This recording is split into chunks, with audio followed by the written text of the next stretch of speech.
সন্ধেবেলা রেডি হয়ে চলে গেছিলাম একটু রানাঘাটে। আর এমন করে যাচ্ছি কারণ বাইরে কিন্তু বেশ ভালো ঠান্ডা পড়ে গেছে। আমার মনে হয় নভেম্বর মান্থে অনেক বছর পর এরকম ঠান্ডা পড়লো। তো আমার কিন্তু কোনো প্রবলেম নেই, আমার তো মনে হয় 12 মাস ঠান্ডা থাকলে তাও ভালো। আমার গরম একদমই ভালো লাগে না, ঠান্ডা আমার খুবই ভালো লাগে। তো আমি রানাঘাটে যাওয়ার পর চলে গেছিলাম একটা দোকানে চকোস্টিক কিনতে। আমার আসলে সানফিস্টের এই চকোস্টিকগুলো খেতে খুবই ভালো লাগে। আর এই দুটো চকোস্টিক কেনার পর চলে গেছিলাম আমি একটু মোমোজিতে। আসলে অনেক দিন ধরে একটু মোমো খেতে ইচ্ছে হচ্ছিল। আর ঠান্ডার মধ্যে কিন্তু মোমো খেতে বেশ ভালো লাগে।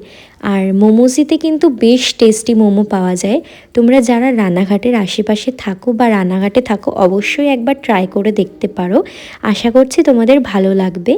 আর মোমো খাওয়ার পর কিন্তু আমার একটু ঝাল লেগে গেছিলো, তাই চলে গেছিলাম একটু মিয়ামোড়ে। আর ওখানে গিয়ে তো কোনো কেকই পাইনি, আর রেড ভেলভেটটা পেয়েছিলাম। আর আমি কিন্তু রেড ভেলভেট আর ভলক্যানোটাই খাই। তো আমার কপাল ভালো ছিল, রেড ভেলভেটেই একটাই বেঁচেছিল লাস্টে। যাই হোক, এটা নেওয়ার পর মা আর দিদার জন্য একটু খাবার নিয়ে নিয়েছিলাম মিয়ামোড় থেকে।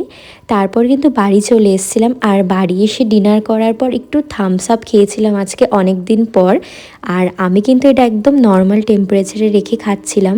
আর ঠান্ডা খাইনি, কারণ আমি যেহেতু গান শিখি ঠান্ডা একদমই খাওয়া যাবে না, তার মধ্যে ঠান্ডা পড়ে গেছে। তো এটা খাওয়ার পর বাড়ি আসার সময় কিন্তু পান নিয়ে এসেছিলাম আজকে আবার। ওই পানটাই একটুখানি খেলাম। আর তারপর আমার হেয়ারটা দেখছিলাম বেশ মেসি হয়ে গেছিলো। তো ভাবছিলাম যে একটা নিউ হেয়ার স্টাইল করা যাক। তো দেখা যাক কত দূর কী হয়, সবটাই তোমাদের সাথে পরে শেয়ার করব। আর চলো, আজকের ভিডিওটা এইটুকুই। ভালো লাগলে অবশ্যই একটা লাইক করে দিও।